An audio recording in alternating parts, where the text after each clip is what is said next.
చిత్రం ఏమంటే ఈరోజు రాష్ట్రంలో పరిస్థితి ఏమంటే రాహుల్ గాంధీకి గాంధీ కుటుంబానికి ఈయనకి 1000 కోట్లు ఉన్నాయట ముఖ్యమంత్రి కాడ. దోసుకున్న పైసలు 2 ఏళ్లలో మరి ఢిల్లీకి చెత్తందుకే 1000 కోట్లు ఉన్నాయంటే ఈయన ఎన్ని వేల కోట్లు మింగిండో రాష్ట్ర ప్రజలు ఆలోచించాలి. వేల కోట్లు మింగడానికేమో రేవంత్ రెడ్డికి 2 ఏళ్లలో చాలా టైం దొరికింది. దోపిడీ బ్రహ్మాండంగా చేస్తా ఉన్నారు.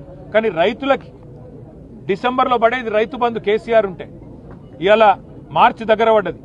మార్చికి కూడా ఇంతవరకు రైతు బంధు ఇచ్చే ముఖం లేదు రేవంత్ రెడ్డికి. రైతు బంధు ఇచ్చే తెలివి లేదు, అట్లాగే యూరియా బస్తా ఇచ్చే తెలివి లేదు, కనీసం సోయా కొనుగోలు చేసే తెలివి లేదు, పత్తి కొనుగోలు చేసే తెలివి లేదు. మరి ఇట్లాంటి సన్నాసిని ముఖ్యమంత్రి చేసినందుకు ఈ అవస్థలు రైతన్నలకు కూడా ఇంకో కొంతకాలం తప్పదు.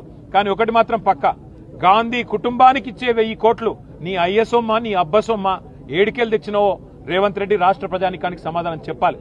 ఎన్ని వేల కోట్లు నువ్వు దోపిడీ చేస్తే మరి గాంధీ కుటుంబానికి 1000 కోట్లు ఇస్తానంటున్నావు. అది తెలంగాణ ప్రజల రక్తమాంసాలు కాదా? తెలంగాణ ప్రజల చెమట కాదా? ఇక్కడి ప్రజల సొత్తు నువ్వు దోపిడీ చేసి గతంలో నోటుకి దొరికిపోయిన ఓటుకి నోటు కేసులో ఇవాళ 1000 కోట్లు అని చెప్పి ఓపెన్ గా చెప్తుంటే మరి బీజేపీ ఏం చేస్తున్నది? కేంద్ర సంస్థలు ఏం చేస్తున్నాయి? ఈడీలు, సిబిఐలు, ఐటీలు ఏం పీకుతున్నాయని అడుగుతున్నా నేను. ఏం చేస్తున్నారు మీరు? ఇంత ఓపెన్ గా ముఖ్యమంత్రి బాహాటంగా గాంధీ కుటుంబానికి 1000 కోట్లైనా సరే తెలంగాణ నుంచి నేను ఇస్తా అంటుంటే బీజేపీ ఏం చేస్తున్నది? మీ ప్రధానమంత్రి చెప్పిండు కదా ఆర్ఆర్ ట్యాక్స్ వసూలు చేస్తున్నాడని.